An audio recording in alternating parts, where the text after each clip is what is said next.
is going on in a situation, you are just making kind of approximations. Quantum mechanics में आप कभी भी किसी पार्टिकल की वेलोसिटी नहीं मेजर करोगे, पोजीशन नहीं मेजर करोगे, आपको नहीं पता।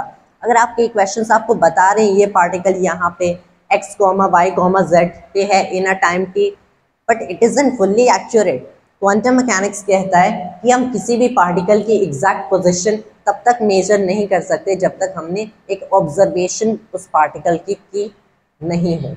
तो उस केस में if you are looking at the particle, वो वहां पे है। अगर नहीं देख रहे, what proof do you have your equations कि वो पार्टिकल वहां पे है?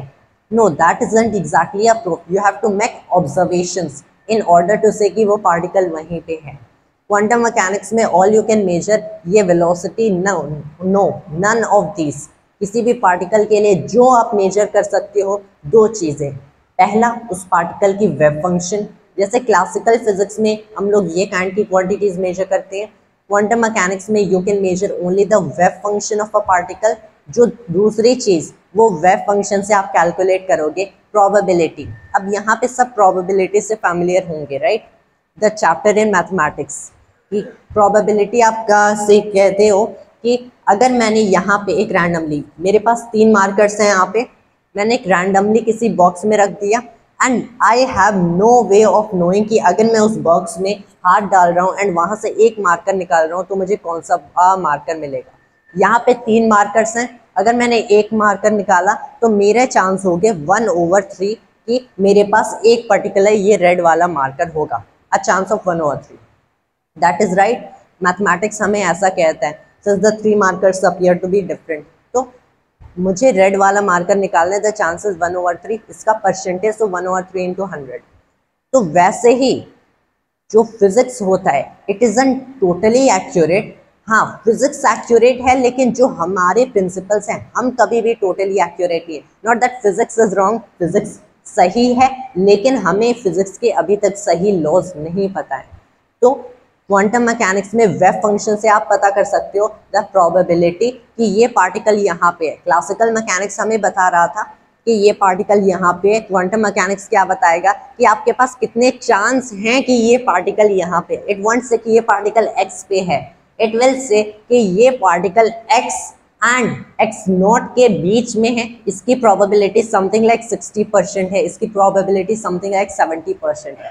So it is actually exciting कि कैसे पहले हम मानते थे हमें फिजिक्स आती है, बट देन यू रियलाइज हमें फिजिक्स एक्चुअल में नहीं आती है।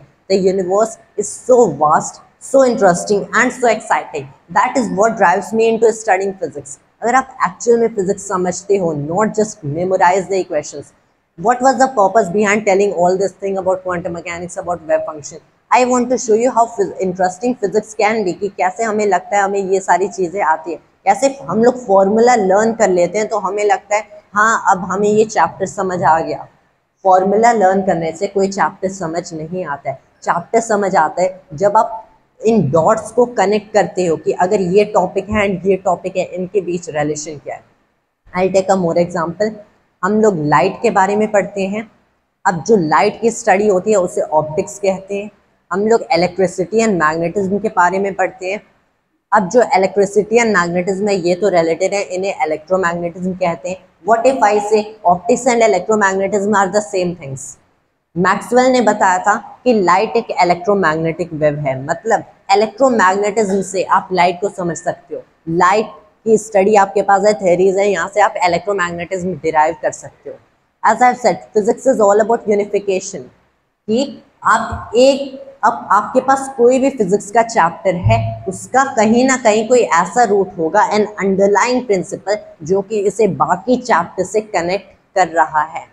Newtonian mechanics, electromagnetism, they are the same things. Newtonian mechanics आप देख लो, electromagnetism, waves, thermodynamics, optics, modern physics, ये सारी चीजें by an underlying principle connected है। Though I will state it, we don't have the exact principle currently, लेकिन हमें पता है कि इलेक्ट्रोमैग्नेटिज्म, लाइट, ऑप्टिक्स, इन सबको क्वांटम मैकेनिक्स से डिराइव किया जा सकता है।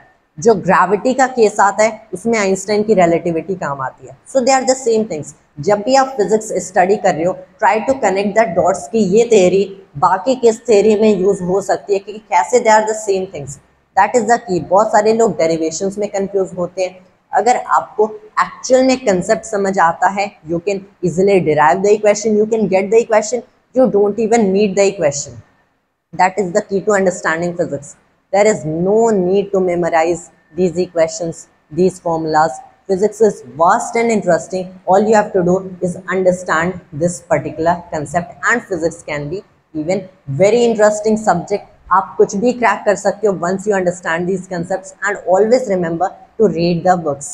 These dots won't connect कि अगर आप किसी के लेक्चर देख रहे हो या फिर आप अपने टीचर को देख रहे हो वो कैसे ये डेरिवेशन कर रहे हैं और something like that, when you will read तब आपके पास सोचने का टाइम होगा कि ये अगर हमारे पास ये लाइन ऑफ डेरिवेशन है तो इससे जम करके इस पे कैसे आ गए. You will have time to think, you will analyse it, and as you will analyze it you will see how it is connected to the other chapters. You will see कि कैसे 9th and 11th की physics same है, 10th and 12th की physics same है, and ये same क्यों है. You will understand all of it. So always remember, believe in the power of reading, believe in the power of reading books, believe always in books. कि बहुत सारे लोग गलत हो सकते हैं, but will books be wrong? Well, books they have been certified कि H.C. Verma आप देख लो. Most of you here will be studying H.C. Verma's concepts of physics. Can H.C. Verma be wrong? No, he cannot be wrong. Well, yeah, he can be wrong. If even Einstein can be wrong, लेकिन उन्होंने जो चीज़ें लिखी हैं वो already examination point of view से certified है कि हाँ ये चीज़ें सही हैं. A teacher can be wrong and he is wrong many times. Now I am not saying that if a teacher is wrong so his life is wasted or something like that. No, सारे इंसान गलतियाँ करते हैं, but जो books हैं they are always certified कि हाँ ये चीज़ें सही हैं. तो of course believe in reading books. Any questions by now?